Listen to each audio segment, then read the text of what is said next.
Good morning. Thank you, Heidi. I'm a clinical psychologist. I'm on the faculty of the Department of Psychiatry at Yale University School of Medicine in New Haven, Connecticut, and I'm the associate director of our Clinic for Attention and Related Disorders. But I also run a private practice in which I see little kids and teenagers and adults. And today I'm going to be talking primarily about adolescents and adults. Now, some of you were here yesterday, and I should caution you that I'm going to need to repeat a little bit of yesterday in this first presentation for the benefit of those people who are here for the first time now. But I hope you won't be too bored with that, and then I'm not going to repeat every word of it, obviously, because there's too much other stuff to talk about. But here we go. The old idea about ADD, and incidentally, I'm using the terms ADD and ADHD interchangeably as I'm talking today, unless I stipulate subtypes. The old idea of it was if you had it when you were a kid, that you were going to outgrow that by about 14 and it was all over. Now, the reason that that idea held on for decades is that for the first few decades they were studying this disorder, everybody assumed that it was just a matter of being hyper and impulsive. And often the hyperactivity and impulsivity that goes with ADD does clear up by mid-adolescence, if not before. Not always, but usually. It's the attention problems that tend to hang on. And when they first started this disorder, all they were paying attention to was the hyper and the impulsive stuff. It was supposed to be little kids who couldn't sit still and wouldn't shut up and were just driving everybody nuts. And then what they did was gradually, back in the 80s, was the first time they began to talk about this as a problem that persists, that carries with it primarily problems with inattention. And that's where the big focus is in our understanding of this disorder at this time. Now, there are three different views about how ADHD impacts adolescents and adults. The old view is this one, which I just spoke about, that the idea is that it's just outgrown by the time you hit about 14, 15 years old, but that's true only if you ignore the inattention problems, which are the main part of the disorder. And then there's the view which a lot of people seem to hold, where people are now saying, oh, this persists into adulthood. And you get this picture of, do you see the Energizer Bunny commercials here? That little bunny that keeps walking, going on and on and on and on, regardless of whatever. As though for sure, if you've got ADD as a kid, it's going to stay giving you the same amount of trouble all the way through your life. And that's not always true either. So what I'd propose to you today is a way that I think makes more sense for a whole bunch of reasons, is that sometimes as you get older into adolescence and adulthood, ADD gets worse. And sometimes it gets better. Depends on what? It depends on what you have to do and on how your brain development's going, more about that in a minute, and what resources you have available to help you do what you have to do. And so that's the sort of thing I'm going to be trying to talk about over the next hour or so. I'm not going to bother with a couple of these slides because we've got a lot of stuff to cover. The main point of this is just to reinforce what I just said. It's the inattention problems which tend to cause the most trouble for most people over the longer time. And the fact is that sometimes as you get a little bit older, there is an unfolding of the strengths that you've got, and sometimes you encounter situations where your strengths fit very well with what it is you need to do. And other times, you get older and people start laying more things on you that you need to do, and you find that the stuff you're good at is no longer going to be that helpful to you in this new situation. And it also depends on how much help you've got and the resources you have available to deal with it. Now, the example I used yesterday, and that I'm going to repeat now because I think it's important, is when we're talking about inattention, this is not just about are you listening when somebody's talking to you. This is about a much broader notion of inattention. We use the term focus a lot. But it doesn't mean focus as in hold the camera still while I take a picture. You know, the example that I use to think about it is it's more like focus on your driving. Think about what you do when you're driving the car and you're trying to focus on your driving. You know, if you're trying to just watch the bumper of the car in front of you while you're driving, you're very likely to have a motor vehicle crash. Because when we focus on our driving, we're not just looking at that car in front of us, we're also looking at the rear view mirror, hopefully, and the side view mirror to see, what somebody's doing as they're coming up. You're also noticing that down the street there's this idiot who's opening his car door way too wide in your lane, and you're going to have to slow down and move around him so you don't take off his door and his leg. And at the same time, you're noticing that the stoplight down the street a half a block is turning from green to red, and you've got to move that foot over from the accelerator toward the brake. And you're noticing that there's a bus that's coming along, and there are 3 pedestrians running across the street trying to catch it. A truck is backing out of a driveway, and cops have picked up somebody over here, and they're talking with them on the side, and you have to sort of keep yourself from watching too long to see who have they got and what have they got them for, and is it anybody you know. Meanwhile, you're likely to be thinking about what am I going to get when I get to the grocery store and getting ready to make a left turn. Now, if you think about what's involved in that process, you realize that it's not just paying attention in the narrow sense of focusing on what you're looking at. That's a matter of remembering what you see, shifting focus from here to there, not holding it too long in any one place, and being able to keep in mind what you just saw, where you're headed, what you're about to do, and to sequence these tasks in a way which allows you safely to drive the car and to be able to get where you need to go. That kind of multiple focus, shifting focus, holding focus, and remembering what the hell you're doing is what's impaired in a lot of people with ADHD. It's that cluster of functions that we're talking about when we speak about executive functions. One time I was giving a talk about this, and somebody said, "Why are you talking about executive functions? Most of us sitting in this room are not executives." And the fact is, we're not talking about business executives only. We're talking about the sort of thing every one of us has to do. This is the management system of the brain. And that term refers to a wide range of central control processes in the brain that connect and then prioritize and integrate for us our cognitive functions moment by moment.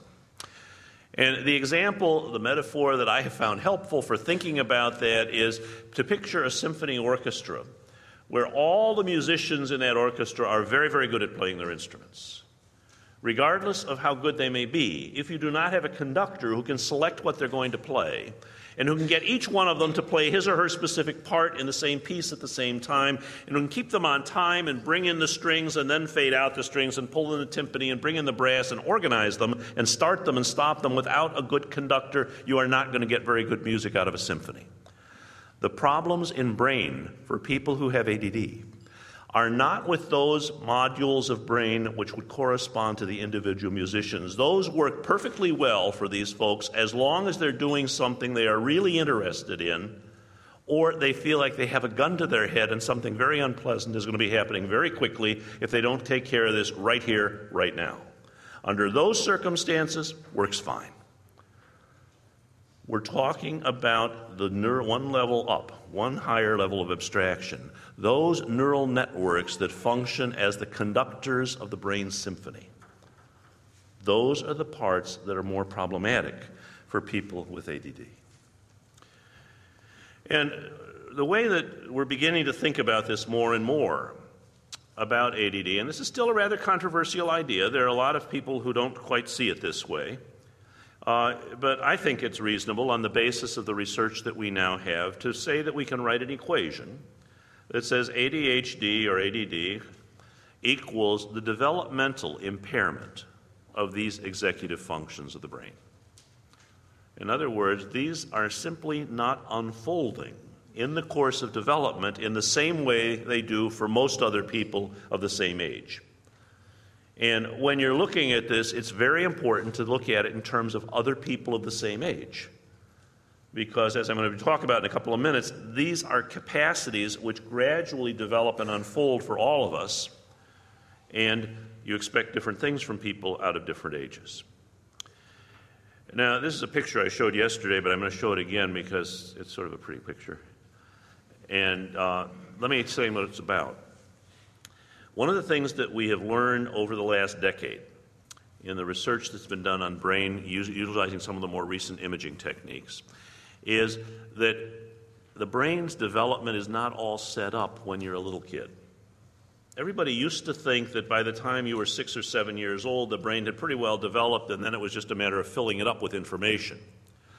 And what we now know is that the neural networks which manage the brain depend upon a lot of development of cells and pruning of networks that doesn't happen until you begin to hit puberty and beyond. And specifically what we've learned is that there is a period shortly before puberty where there is a very rapid proliferation of the cortical cells. Lots of things are growing, there's a lot more cells developing, followed by a very vast pruning process that cuts down on excesses and develops more effective circuits, in the same way that you get better fruit if you prune a fruit tree. And that process of cortical thickening and then thinning in order to get pruned down to more efficient circuits goes on over a period of years. I'm going to show you in this very brief video loop how it looks in the course of years condensed into just a few seconds. What they found was that the peak of the thickness of the cortex for females is about 11, and for guys, it's about 12 and a half. Now, that's an average.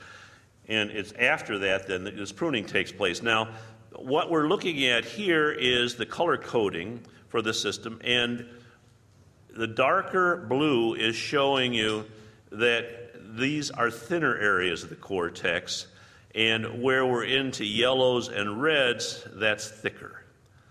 So if you look at this for a second, we're looking at the right-hand side of the brain, and this is the right orbital lateral cortex. Watch the thing change as it gradually gets more blue. And remember, this is going on over years. It's not going on in just a few seconds that we're seeing here.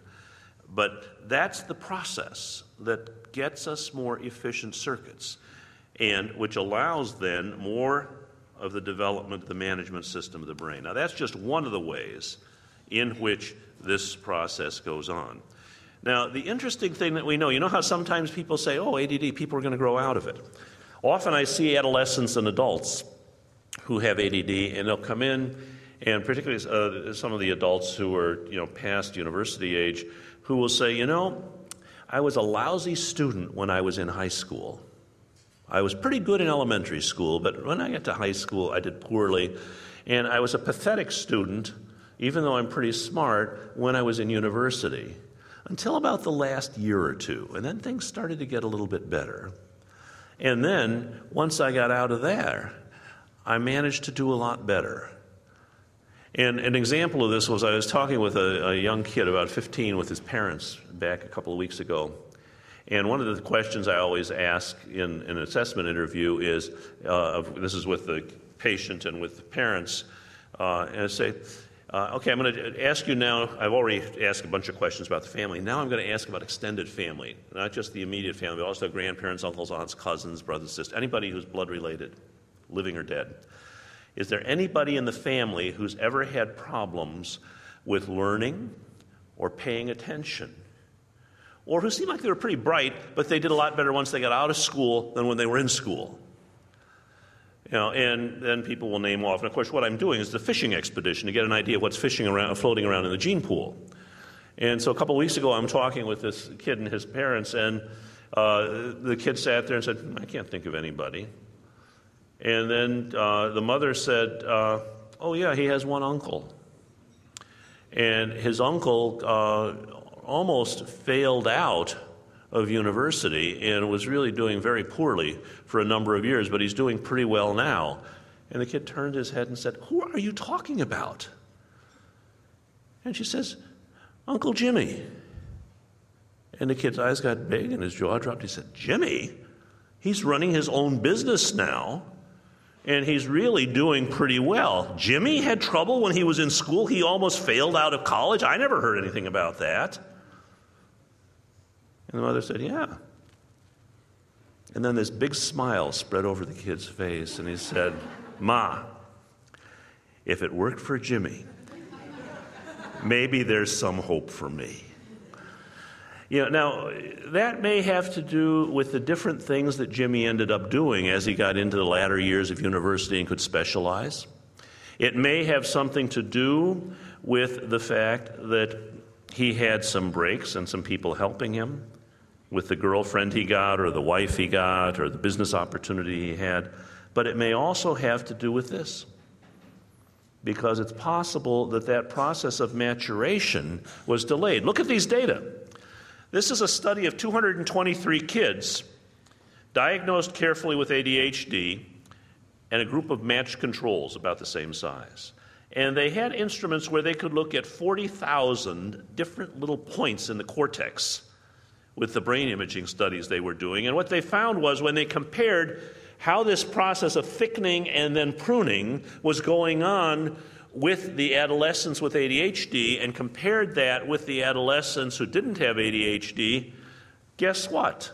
They found that that process of maturation, now remember, I'm not talking about growing up as in how you behave, I'm talking about how the cortex is developing, that process of thickening and pruning on average was delayed about 3 years. Not in every part of the brain, but in those parts of the brain that manage focus and executive function.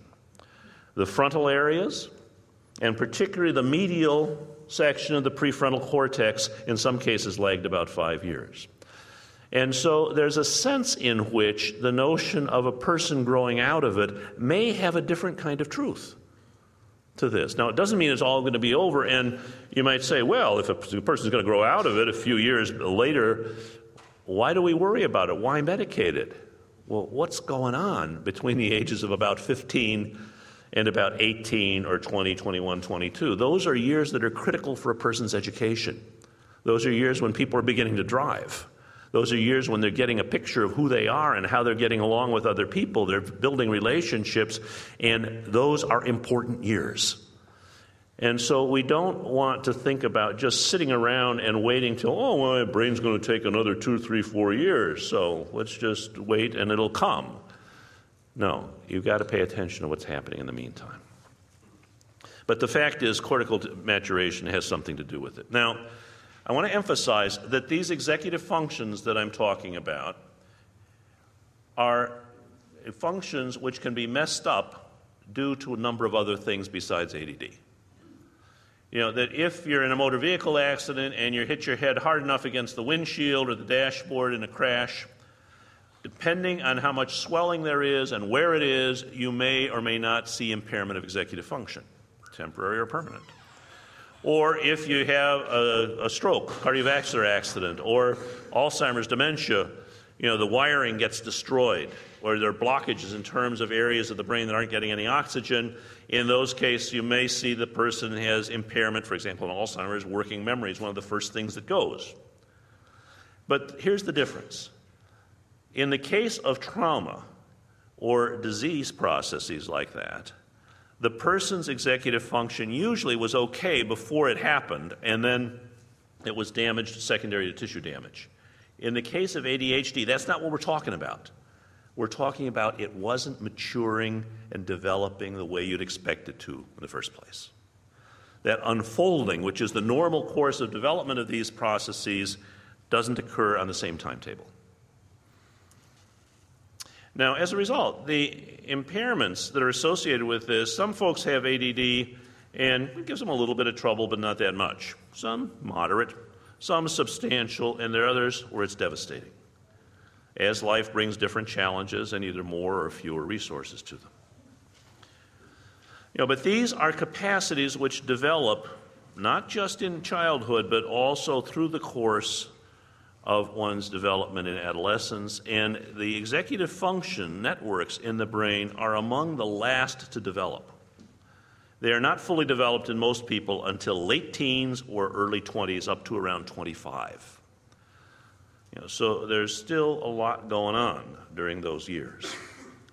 And you can see why that would be. For example, in the case of, most governments will not allow a child under the age of 16 or 18, depending on where you are, to drive a motor vehicle. The reason for that is not that their legs are too short to reach the pedals. That could easily be fixed. The reason is they haven't yet had the brain maturation to be able to handle the complex tasks that are involved in handling the responsibilities and the potentially dangerous responsibilities of driving a motor vehicle on the streets. This is a process where we understand, and the way you design curriculum, the way you raise your kids, that kids who are 10 can do some things that kids who are 8 can't. And that kids who are 16 can do some stuff, but there are some other 16-year-olds where you sort of shake your head and say, well, a couple more years, hopefully, please God, they will be able to do things a little bit more. So we're talking about the development of neural networks. And the question then is, when you start thinking about this notion of executive function, how do you measure it? How do you see how far along it is? Well, there's a big controversy that's still going on in the field of psychology and psychiatry about this. And there's some people who say, well, we'll do that with the neuropsychological test of executive function, most of which were developed in the 1940s to assess schizophrenia and prefrontal cortex damage. The fact is that if you give tests of executive function like that, what you're going to find is about 30% of people with ADHD are impaired in executive function. But the fact is that those tests are not very good at measuring the complicated tasks that are involved in daily life.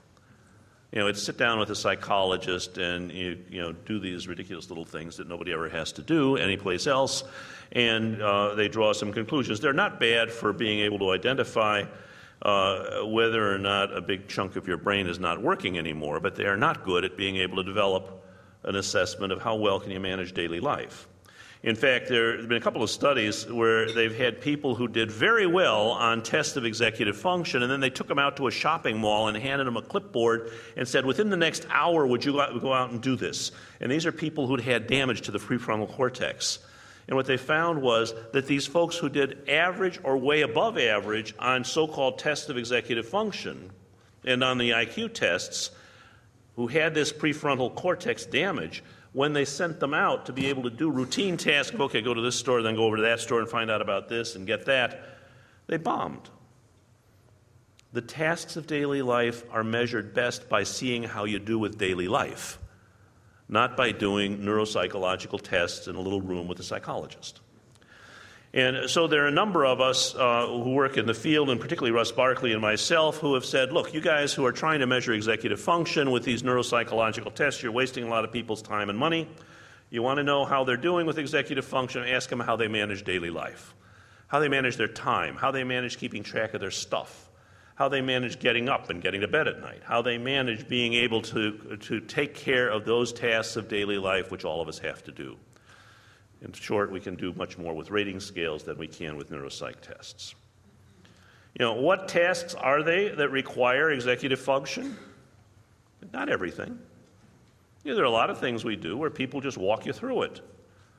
But the tasks where you have to manage yourself, you have to prioritize, you have to decide, okay, now it's time to get started.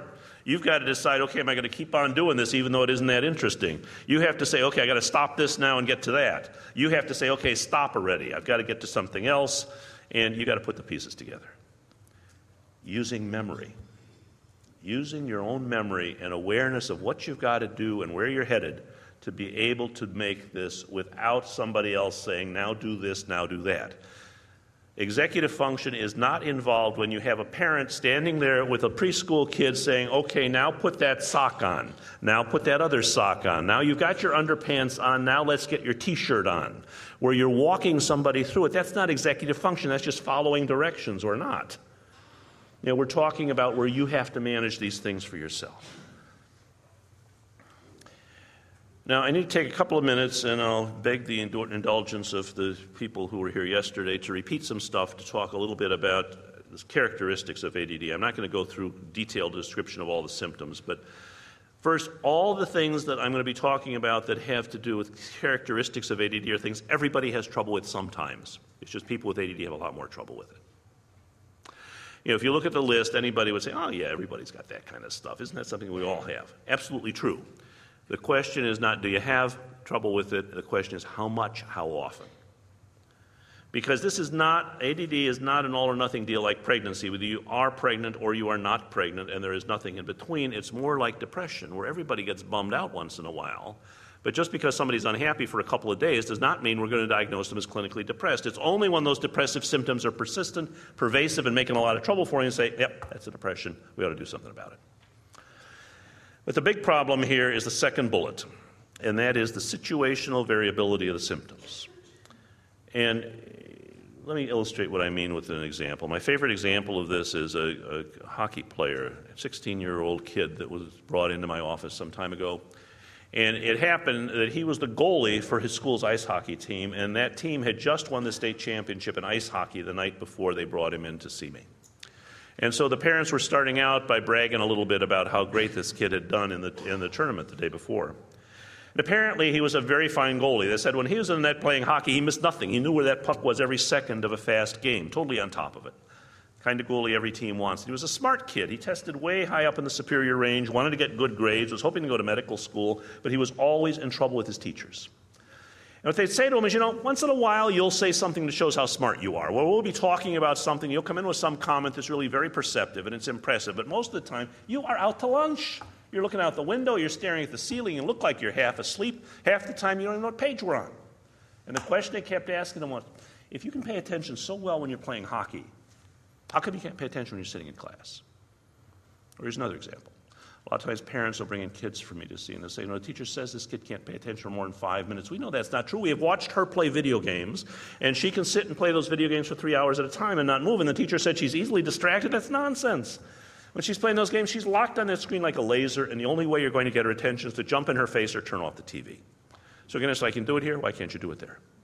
Now, it's not always sports or video games. There's some people with ADD that are not good at that stuff. They might be into art and sketching and drawing and really getting into it. Somebody else, when they're little, they might be creating engineering marvels with Lego blocks. And then when they're older, they're taking car engines apart and putting them back together or designing computer networks.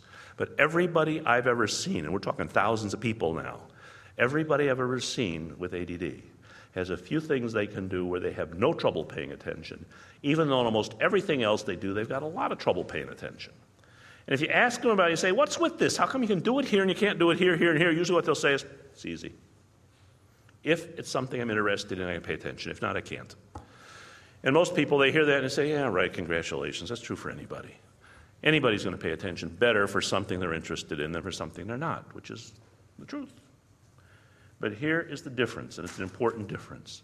People who don't have ADD, if they have something they've got to do and they know they've got to do it and it's important, they can usually make themselves pay attention, not because it's interesting, just because they know they've got to do it.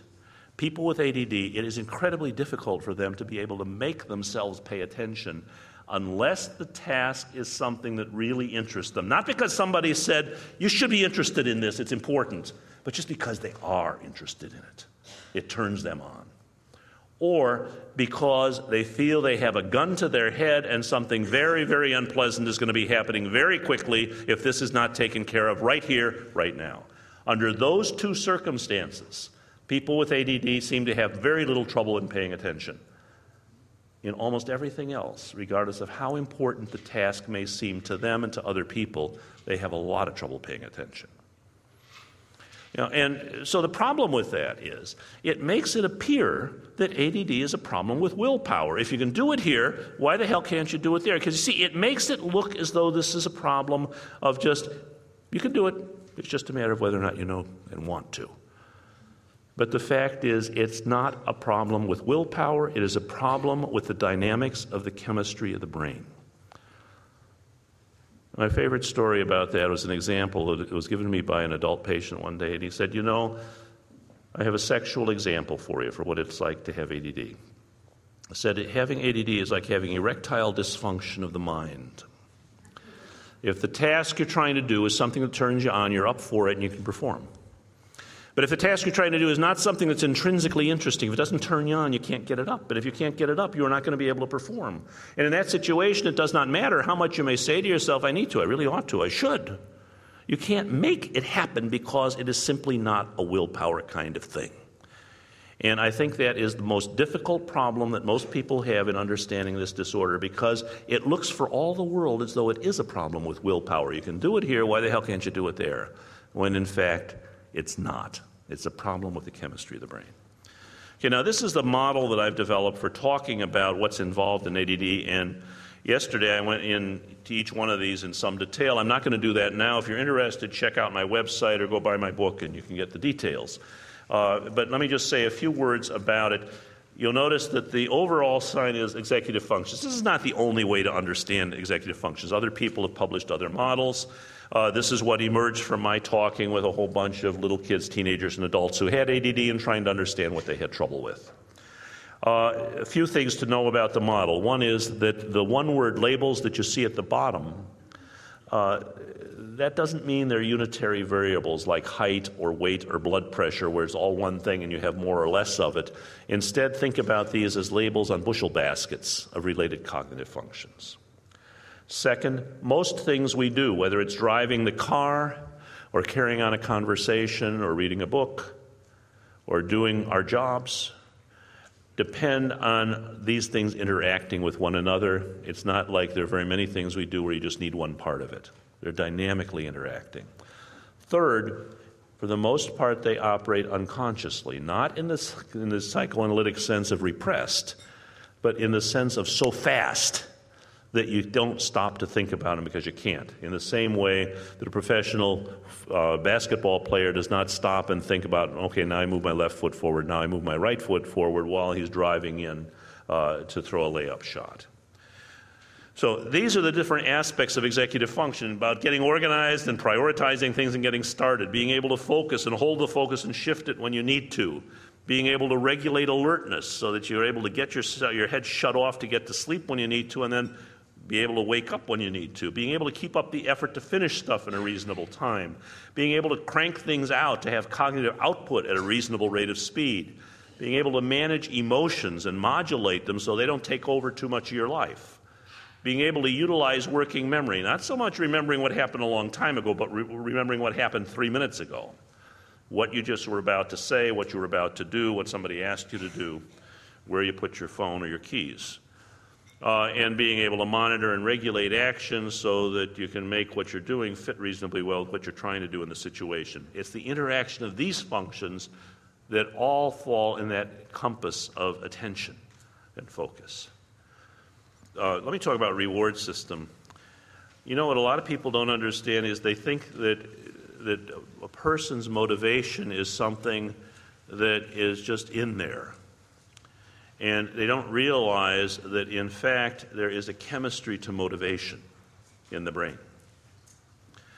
And there's not a little cheerleader inside the middle of the cortex saying, yeah, go for it, that's good. But there are chemicals that are secreted and that signal to different parts of the brain that turn things on in terms of being able to do it. And there was a study that was completed and was published in the Journal of the American Medical Association just last fall by Nora Volkow, who's head of our National Institute of Drug Abuse. They were doing PET scans of a bunch of adults with ADHD compared to healthy controls, and they were looking at the way in which one particular neurotransmitter, the brain makes about 50 different neurotransmitters, and one of them that's critically important in the stuff we're talking about here is dopamine. But there's not just one type of dopamine, there are a number of them, about 5 of them exactly. And what they looked at were D2 and D3 to see about in that part of the brain where these things get released and then have to hook up on the other side of the synapse. How did that work out with people with ADD compared to people who didn't have ADD? And what they found was that there weren't as many places for it to connect in the brains of the people with ADD. Now, what does that mean? What it means is that if you don't have that many receptors, it's harder to tell if something's really interesting. So what are you going to get more motivated to do? The stuff that's really interesting. What are you going to have more trouble doing? The stuff that people say, yeah, this is important, you need to do it now in order to get a good grade in the course. Yeah, this is important, you ought to go and check on this in order to be able to increase the chances of getting a job at this place. When the reward is further down the road, it's harder for people with ADHD to keep working for it. And that complicates an awful lot of stuff. But what we're saying now is not that this is a character defect. This is the way the brain is organized and works for those people who clearly have an ADD. And the other thing that's interesting about it is a study she did 5 years earlier where they gave a bunch of people, these are normal controls, a very boring math test, lots and lots of very simple, ridiculous math problems to do. And they gave it to them first with no medicine in them. And people were sort of propping up on one arm and doing these things slowly and feeling like it was really a burden to do them. And asked people to mark on a thing, how did they feel about it, and interest level was in negative numbers. And then what they did was issue methylphenidate to all these folks, and what they found was, as they imaged the brain, that when they put the methylphenidate in, it increased the amount of dopamine in the synapses in the brain. And the other thing that happened, at the same time they had an increased amount of dopamine in these synaptic connections inside the relevant parts of the brain, the reward centers, the people were saying, this isn't so bad at all. Hated doing it before, I don't mind doing it now. There is a chemistry to motivation. And the problem is that chemistry is a little harder to get it tweaked and sustained when you're dealing with somebody who has ADD. There's something different about that brain. Another study that was done in the University of London by Rubia and colleagues, another imaging study, this is FMRI, where they were comparing kids with ADHD against other kids who didn't have ADHD but who were healthy. And what they found was that on some tasks, the kids with ADHD had too little activation. They couldn't get turned on. And others, they were too revved up, and it's like they couldn't keep their control of things. And then when they treated them with appropriate amounts of medication, they were more engaged with the things they needed, and they were able to chill out a little bit better for the things where they were better off being more calmed down. So that it's not like the medicines we're talking about are doping people up so they're just going to be chill constantly, nor is it that it's just revving them up so that they're going to be constantly having their motors racing. What the medicines do when they work, and I must say they don't always work, and they work better for some people than they do for others, is to enhance the brain's ability to make the adjustments for when you've got to turn things on and jack them up and when you've got to slow down and be able to do them more calmly. And all of this is stuff that's developing more and more in adolescence and early adulthood. And of course, during the meantime, as kids are growing up, the executive functions are carried on largely by parents alone and other caretakers when the kids are really little. And then as they get older, we build scaffolding around them in order to show them what to do, help them get going, direct them on it, help them refine their abilities. And that's how we teach kids how to get themselves dressed, how to be able to cross the street safely, how to ride a bike, and eventually how to drive a car. And then as they're getting older, we're pulling back that scaffolding so that they can learn how to do these things more for themselves and building in new scaffolding so they can take on other jobs that they have to manage on their own. That scaffolding is important, but here's what the problem gets to be. There are some people, as they're growing up, who have ADD who do not get enough scaffolding from parents and teachers. And there are other people who get so much scaffolding from parents and teachers that nobody sees there's a problem until they get to that point where they move out of the house and get out of high school, and suddenly the scaffolding is withdrawn, and often that's the point where some of these folks who may have been doing pretty well up until then crash and burn. And so what we know is that there's some little kids where you can see these problems after they've been kicked out of the third daycare facility in preschool years. There are a lot of kids, particularly smart kids, who look like they're doing quite well in elementary school, and the place you begin to see problems is when they move from elementary school, where they have one teacher most of the day, into middle school or junior high, where they have to deal now with 4, 5, or 6 teachers a day. And each one has their own rules, their own requirements, and that makes it a lot harder for them to do. And then there are others where that scaffolding is put together so well and maintained so well at home that you don't see the problem until they move out of the house, possibly to go to university or take a job, and then suddenly you've got troubles.